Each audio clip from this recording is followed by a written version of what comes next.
الصلاۃ والسلام علیک یا رسول اللہ، الصلاۃ والسلام علیک یا حبیب اللہ، الصلاۃ والسلام علیک یا رحمت للعالمین، الصلاۃ والسلام علیک یا خاتم النبیین صلی اللہ علیہ وآلہ وسلم۔ اللہم صلی علی محمد وآل محمد۔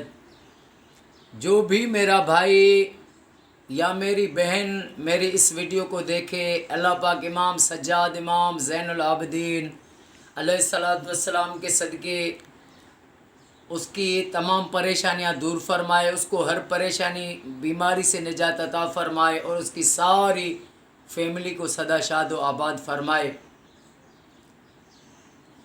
حضرت ابی بن کعب رضی اللہ تعالی عنہ،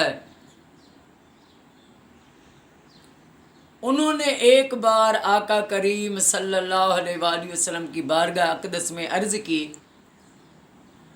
کہ یا رسول اللہ صلی اللہ علیہ وآلہ وسلم، میں کتنی اللہ کی عبادت کروں اور کتنا آپ پر درود پاک پڑھوں؟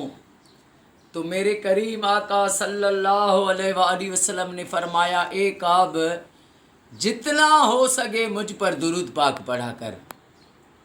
حضرت ابی بن کعب رضی اللہ تعالیٰ عنہ گئے، کچھ دن گزرے، واپس آئے، عرض کی یا رسول اللہ، میں نے دن کے 3 پہر وہ رب کی عبادت کے لیے رکھے ہیں اور 1/4 پر آپ پر درود پاک کے لیے مقرر کیا ہے۔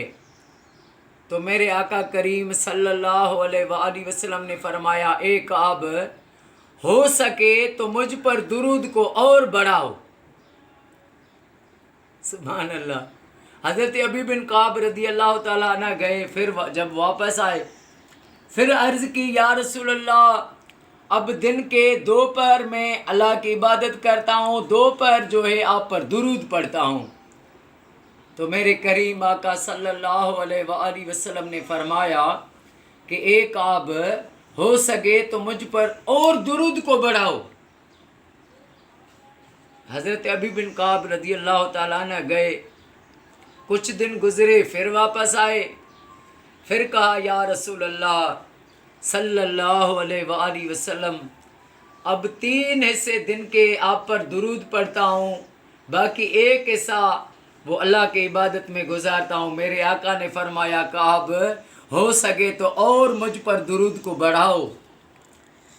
پھر حضرت ابی بن کعب گئے، کچھ دن گزرے، آئے، کہا یا رسول اللہ، اب میں سارا دن آپ پر درود پڑھتا ہوں۔ میرے آقا نے فرمایا، اب کچھ مانگنا نہیں، اب تیرا ہر کام خدا خود کرے گا۔ سبحان اللہ۔ عشق رسول کے سوا کوئی ہے کوئی راستہ؟ حضرت گیسو دراز رحمت اللہ تعالیٰ علیہ وہ فرماتے ہیں کہ اس حدیث پاک کی لیے تشریح کرتے ہیں کہ کیا وجہ تھی کہ میرے نبی جن کی شریعت ہے وہ خود درود کا زیادہ حکم دے رہے ہیں کہ درود زیادہ پڑھو، درود پاک مجھ پر زیادہ پڑھو، کیونکہ میرے آقا جانتے ہیں کہ یہ میرے بھلے اصحابی ہیں، لیکن جب یہ میرے عشق میں فنا نہیں ہوتے ان کو خدا نہیں ملے گا۔ اللہ پاک مجھے، آپ کو، ہر مومن کو ہر وقت حسین کے نانا پر درود پڑھنے کی سعادت نصیب فرمائے۔ اللہ پاک ساری دنیا میں، سارے پاکستان، سعودی، ایران میں، عراق، شام میں ہر مومنوں کے گھر میں لاکھ درود پاک کی محفلیں ہوں۔ اللہ پاک ہر مسلمان کو یہ توفیق دے، سعادت دے کہ وہ اپنے گھر میں لاکھ درود شریف پڑھوائے اور ہر وقت گھر میں ہو، آفس میں ہو، مزدوری پر ہو، دکان پر ہو، ڈائیوری میں ہو، دیس میں ہو، پردیس میں ہو، ورد زبان پر آقا کا درود پاک ہو۔ السلام علیکم ورحمۃ اللہ وبرکاتہ۔